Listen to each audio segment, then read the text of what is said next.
Stop buying coffee. Cancel your subscriptions. Make your own lunch. Most popular savings advice focuses on tiny, willpower-dependent decisions that are easy to abandon by week 3.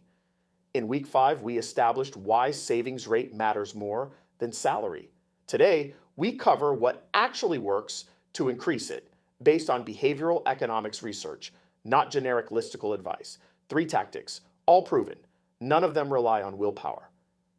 Week 8, important note, the Phase 2 quiz is live as of today. It covers weeks 5 through 7, lifestyle inflation, savings rate math, behavioral economics, and your FI number calculation. The link is in the description. 80% to pass, and you'll earn your mindset and behavior badge, your second certificate milestone. Now, let's increase your savings rate for real this time. Part 1, automate before you can decide. In week 4, we introduced present bias, the tendency to overweight immediate rewards over future ones. Automation is the most effective documented countermeasure because it removes the decision entirely. You cannot talk yourself out of a transfer that already happened. Economists Richard Thaler and Shlomo Benartzi designed and studied a program called Save More Tomorrow, automatically increasing an employee's retirement contribution rate each time they received a raise, unless they actively opted out. The results were striking. Across the firm studied, average savings rates nearly quadrupled from 3.5% to 13.6% over 28 months, with the vast majority of participants never opting out. Separately, research by Brigitte Madrian and Dennis Shea found that simply changing retirement plan enrollment from opt-in to opt-out, meaning employees were automatically enrolled unless they actively chose to leave, dramatically increased participation rates. The behavior did not change because people became more disciplined. It changed because the default changed. The personal application: build your own opt-out system. Set up automatic transfers from checking to savings or investment accounts on the day your paycheck arrives, before the money has a chance to be allocated to anything else. Increase the automatic transfer amount slightly every time you get a raise, mirroring the Save More Tomorrow design, before you have a chance to let lifestyle inflation claim the increase. 2, name your accounts. The research on earmarking.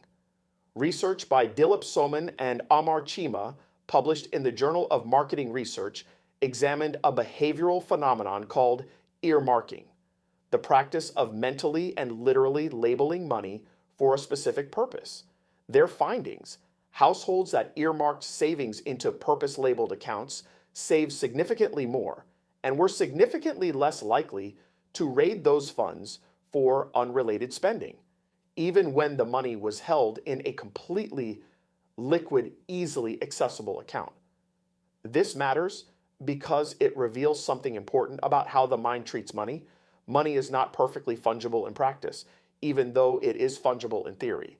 $1 in an account labeled Freedom Fund feels psychologically different from $1 in an account simply labeled Savings, even though both dollars are identical and equally accessible.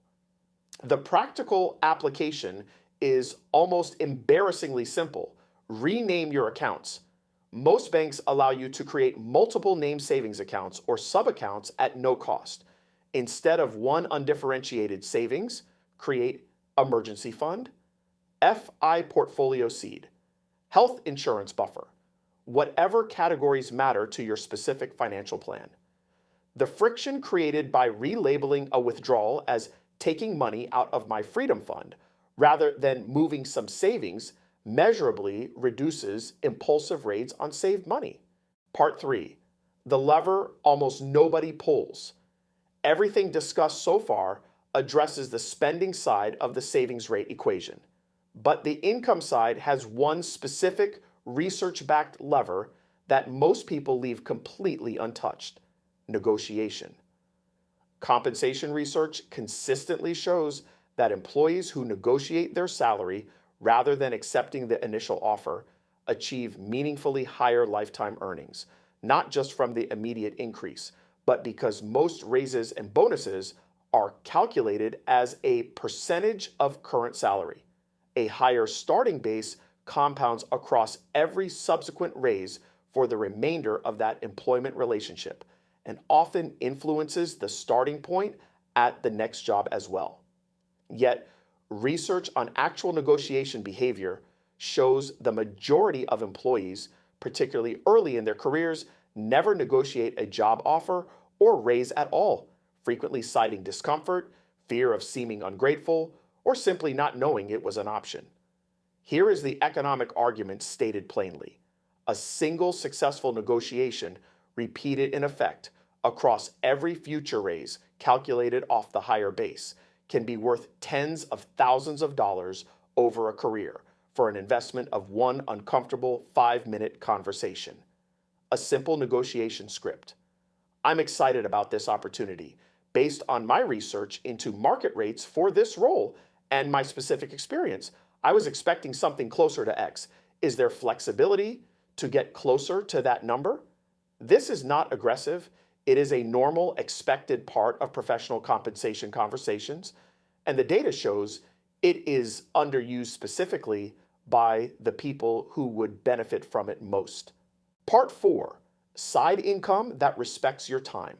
The final lever is generating additional income outside your primary employment, but with an important caveat grounded in time use research. Many popular side income recommendations require significant unpaid time investment with uncertain payoff, which can actually reduce overall life satisfaction without proportionally improving savings rate. The more time-efficient approach identifies skills you already possess that have direct market value rather than starting an entirely new skill from zero. A bookkeeper who already understands spreadsheets can take freelance bookkeeping clients. A teacher who already explains concepts clearly can tutor. Someone fluent in a second language can translate or teach conversationally online. The existing skill compresses the time to income timeline dramatically compared to learning something entirely new. A second principle, prioritize side income with low time investment to dollar ratios over those requiring extensive ongoing time per dollar earned. Selling unused possessions, for instance, is genuinely effective for an emergency fund sprint. We will cover this specifically in week 11, precisely because it requires minimal ongoing time investment. The goal is not to fill every spare hour with income generation.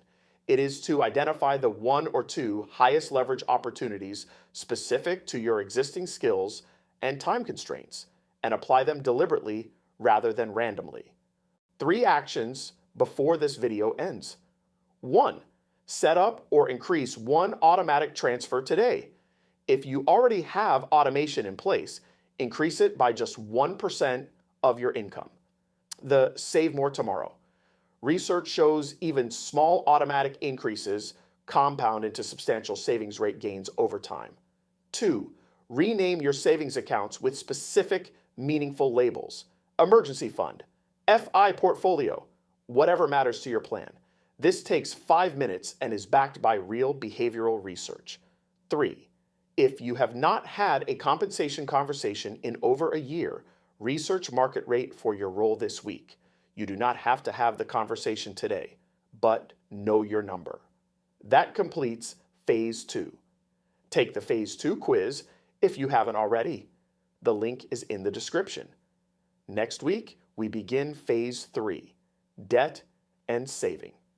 Week 9 tackles a distinction that confuses most people, good debt versus bad debt, and why eliminating all debt as fast as possible is not always the mathematically optimal move.